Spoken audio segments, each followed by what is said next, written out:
கணக்கன்பட்டி ஞான வல்லலே நமக. சாமி, நீ நீண்ட நாட்களாக காத்திருந்த அந்த ஒரு நல்ல செய்தி இப்போ உன்கிட்ட வந்து சேர்ந்துருக்கு சாமி. இதை கேட்கும் நேரம் சாதாரண நேரம் இல்லை. உன் வாழ்க்கை ஒரு திருப்பு முனைக்கு வந்திருக்கு சாமி. நீ ஒருபோதும் யார்கிட்டையும் சொல்லாமல் உன் மனசுக்குள்ளே வச்சு கொண்டிருந்த ஆசை இருக்கே, அது நடக்குமா இல்லையான்னு நீயே சந்தேகப்பட்டிருக்க. பல இரவுகள் தூங்காமலே கழிச்சிருக்க. பல தடவை மனசு உடைஞ்சிருக்கு. ஆனால் இன்னும் நீ முழுசாக உடையலை. ஏன்னா உள்ளுக்குள்ளே இன்னொரு சின்ன நம்பிக்கை இருக்குது. அந்த நம்பிக்கை தான் இன்றைக்கி உனக்கு பதிலாக வந்திருக்கு சாமி. இது யாரோட வார்த்தை இல்லை, இது சித்தரோட அருள்வாக்கு. நீ காத்திருந்தது வீணாக போகலை. நீ எதிர்பார்த்த செய்தி இப்போ உன்கிட்ட வந்து சேரும் சாமி. இந்த பதிவை முழுசும் கவனமாக கேளு. ஏன்னா இது ஒரு சாதாரண பதிவு இல்லை, இது உன் வாழ்க்கையை மாற்ற வர ஒரு அறிகுறி. சாமி, நீ நீண்ட நாட்களாக காத்திருக்க. ஒவ்வொரு நாளும் இன்றைக்கி ஏதாவது ஒரு நல்லது நடக்குமான்னு சிறிய நம்பிக்கையோடு எழுந்திருக்க. ஆனால் நாள் முடியும் போது அதே கேள்வி, அதே வெறுமை. இதெல்லாம் உனக்கு புதுசு இல்லை. சில நேரங்களில் நீ உன்னையே கேள்வி கேட்டிருக்க, நான் எவ்வளோ காத்திருக்கேன், இதுக்கு அர்த்தம் என்னன்னு. இந்த கேள்விக்கான பதிலை இப்போ சித்தர் நான் சொல்கிறேன். காத்திருப்பு என்பது தண்டனை அல்ல, அது ஒரு தயாரிப்பு. நீ காத்திருந்த ஒவ்வொரு நாளும் உன்னை உள்ளுக்குள்ளே பலமாக மாற்றி கொண்டிருக்கு சாமி. நீ முன்னாடி இருந்த மனுஷன் இல்லை, இப்போ நீ வேறு மாதிரி ஆகிட்ட. துன்பம் உன்னை உடைக்கவல்ல, அது உன்னை வடிவமைச்சிச்சு. சில விஷயங்கள் தாமதமானுச்சு, சிலர் உன்னை விட்டு போனாங்க. அதையெல்லாம் உன் வாழ்க்கையை காலியாக ஆக்கணும்னு இல்லை, சரியான விஷயங்களுக்கு இடம் உருவாக்கணும்னு தான் சாமி. நீ இழந்தது ஒவ்வொன்றும் பின்னாடி ஒரு பெரிய காரணம் இருக்குது. சித்தர் என்ன சொல்கிறேன்னு தெரியுமா? நீ காத்திருந்த நேரம் வீணாக போகலை, அது உன்னை சரியான நேரத்துக்கு கொண்டு வந்திருக்கு சாமி. நீ இன்னும் கொஞ்சம் முன்னாடியே உனக்கு ஆசைப்பட்டது கிடச்சிருந்துச்சின்னா அதை நீ தக்க வச்சிருக்க முடியாது. அதனால தான் வாழ்க்கை உன்னை சோதனை செஞ்சிச்சு, தாமதம் செஞ்சிச்சு. இப்போ நீ தயாராக இருக்க. நீயே கவனிச்சு பாரு. முன்னாடி நீ சின்ன விஷயத்துக்கே உடஞ்சி போயிருந்த, இப்போது அதையே நீ அமைதியாக சமாளிக்கிற. அதுதான் உன்னோட மாற்றம், அதுதான் உன்னோட மிகப்பெரிய வளர்ச்சி. நீ காத்திருந்தது ஒரு விஷயத்துக்காக மட்டுமில்லை, நீ ஒரு புதிய மனிதராக மாறுவதுக்காக தான். அந்த மாற்றம் இப்போ முழுமையாக நடக்க போகுது. அதனால தான் இந்த நேரத்தில் இந்த செய்தி உன்கிட்ட வந்திருக்கு சாமி. இது வரைக்கும் நீ காத்திருந்தது இப்போது அர்த்தம் பெற ஆரம்பிச்சிருக்கு. இப்போது நீ அமைதியாக கேளு. இது சாதாரண வார்த்தை இல்லை, இது சித்தரோட அருள்வாக்கு. நீ நீண்ட நாட்களாக எதிர்பார்த்த செய்தி இப்போ உன்கிட்ட வந்து சேரும் நேரம் வந்திருக்கு சாமி. நீ இதை கேட்கும்போது உன் மனசு சொல்லும் உண்மையா இதுன்னு. ஆனால் சித்தர் என்ன சொல்கிறாருன்னா, சந்தேகத்தை விடு, நம்பிக்கையே பிடிச்சிக்கோ. நீ நினச்ச ஆசை, நீ தினமும் மனசுக்குள்ளே வச்சுக்கொண்டு அதை நடக்கணும்னு வேண்டின ஆசை, அது வீணாக போகல சாமி. நீ யாரிடமும் சொல்லாமல் உள்ளுக்குள்ளேயே காத்திருந்த அந்த வேண்டுதல் இப்போது அதோட பலன் வரப்போகுது சாமி. சித்தர் அருள்வாக்கு என்ன தெரியுமா? நீ இழந்ததை திரும்பி பெறப்போகிற. தடைப்பட்ட வேலை மீண்டும் நகரும். உன் வாழ்க்கையில் எதிர்பாராத நல்ல செய்தி வரும். ஒரு அழைப்பு, ஒரு வாய்ப்பு, ஒரு சந்திப்பு உன் வாழ்க்கையை மாற்றப்போகுது சாமி. ஆனால் இதோட ஒரு ரகசியம் இருக்குது. நேரம் வரும்போது எல்லாம் தானாக நடக்கும். ஆனால் மனசு தயாராக இருக்கணும் சாமி, அதான் முக்கியம். நீ இப்போவும் பயம் வச்சுருந்தா நீ ஏன் அந்த நல்ல விஷயத்த தள்ளி வைக்கிற? அதனால் என்ன ஆகும்னு யோசிக்காத, நடக்கும்னு நம்பு. உன் நம்பிக்கை தான் இந்த அருள்வாக்கை நிஜமாக மாற்றும்.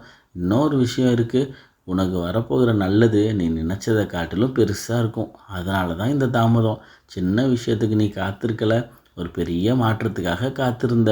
இப்போ அந்த கதவு திறக்க போகுது சாமி. நீ கவனமாக இரு. சில நாட்களில் சில சின்ன சின்ன சிக்னல்கள் வரும், அதை தவற விடாத. யாரோ ஒரு மனிதன், ஒரு செய்தி, ஒரு சந்தர்ப்பம், அதில் தான் உன் பதில் இருக்கும். இது எல்லாம் சாத்தியமான நீ இன்னும் யோசிக்கிறியா? நம்பிக்கை வச்சவனுக்கு நடக்காதது எதுவுமே இல்லை சாமி. இது ஒரு வாக்குறுதி. நீ இதை முழு மனசோடு ஏற்றுக்கொண்டா உன் வாழ்க்கை இங்கேருந்து மாற ஆரம்பிக்கும். அதனால் இப்போ நீ உன் மனசுக்குள்ளே சொல்லிக்கோ, எனக்கு வரப்போகிற நல்லதை நான் ஏற்றுக்கிறேன். சாமி, இப்போது கவனமாக கேளு. மாற்றம் வந்து கொண்டு இருக்கும்போது அது எப்போதும் பெரிய சத்தத்தோடு வராது சாமி. அது அமைதியாகவும் மெதுவாகவும் வாழ்க்கைக்குள்ளே நுழையும். அதுக்காக சில ஆழமான அறிகுறிகள் உனக்கு தெரியும். நீ தனியாக இருக்க விரும்ப ஆரம்பிப்ப. முன்னாடி கூட்டத்துக்குள்ளே இருந்தால் தான் சாந்தி கிடச்சிதுன்னு நினச்சிருப்ப. ஆனால் இப்போது அமைதியான நேரம் உனக்கு பிடிக்கும். ஏன்னா உன் உள்ளம் உன்னோடு பேச ஆரம்பிச்சிருக்கு. அது ஒரு சாதாரண மாற்றம் இல்லை, இது உன் ஆன்மா விழிக்கும் அறிகுறி சாமி. பழைய நினைவுகள் மேலே வர ஆரம்பிக்கும். நீ மறந்துட்டதான் நினச்ச சில சம்பவங்கள் திடீர்னு நினைவுக்கு வரும். சில நேரங்களில் அது ஒன்று சோகப்படுத்தும். ஆனால் பழசை வெளியே கொண்டு வருவது அது முழுமையாக விடுவதுக்கு தான். அதனால் அந்த நினைவுகளை தடுக்காத, அதை உணர்ந்து அதை விட்டுடு. நீ சில விஷயங்களில் ஆர்வம் இழப்ப. முன்னாடி உனக்கு முக்கியமாக இருந்த சில விஷயங்கள் இப்போ உனக்கு அது மதிப்பு இல்லாமல் போயிருக்கும்.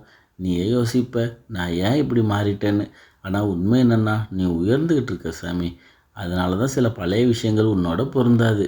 உன் உள்ளுணர்வு அதிகமாக இருக்கும். யாராவது பேசினாலும் ஒரு சூழ்நிலை வந்தாலும் உனக்கு உள்ளுக்குள்ள ஒரு உணர்வு வரும். இது சரியா தவறான்னு தோணும். அது சாதாரணம் இல்லை. உன் உள்ளம்தான் உன் வழிகாட்டி. இப்போது நீ அதை கேட்க ஆரம்பிச்சிருக்க. சில விஷயங்கள் திடீர்னு உடஞ்சி போகும். ஒரு திட்டம் நிறைவேறாமல் போகலாம். ஒரு உறவு மாறலாம். நீ நினைப்ப எல்லாம் சரியாக போயிட்டுருக்கு, இப்போ ஏன் இப்படின்னு. ஆனால் உண்மை என்ன தெரியுமா? அது உடைத்தல் இல்லை, அது மறுசீரமைப்பு. மாற்றம் என்பது வெளியில் வருவதில்லை, அது உள்ளிருந்து பிறக்கும் சாமி. இப்போ இந்த மாற்றம் உனக்குள்ளே பிறந்துருச்சு. அதனால் எல்லா அறிகுறிகளும் உனக்கு தெரியுது. அதனால் பயப்படாத. நீ தவறான பாதையில் இல்லை, நீ சரியான மாற்றத்தின் நடுவில் இருக்க சாமி. இப்போ இந்த நேரத்தில் மாற்றம் உனக்குள்ளே நடக்குது. ஆனால் ஒரு முக்கியமான விஷயம் இருக்குது. இந்த மாற்றத்தை நீ எப்படி கையாளணும்னு தான் உன் எதிர்காலத்தையே தீர்மானிக்கும். அதனால் சித்தர் என்ன சொல்கிறார் தெரியுமா? நேரம் நல்லதாக வந்தாலும் மனசு சரியாக இல்லைன்னா பலன் கிடைக்காது. உன் மனசை லேசாக வச்சுக்கோ. அதிகமாக யோசிக்காத. எப்போ நடக்கும், எப்படி நடக்கும், தினமும் இதை நினச்சி கவலைப்படாத. நீ செய்ய வேண்டியது ஒன்றே ஒன்று தான். நம்பிக்கை மட்டும் வச்சு காத்துரு. அமைதியாக இருக்க பழகிக்கோ.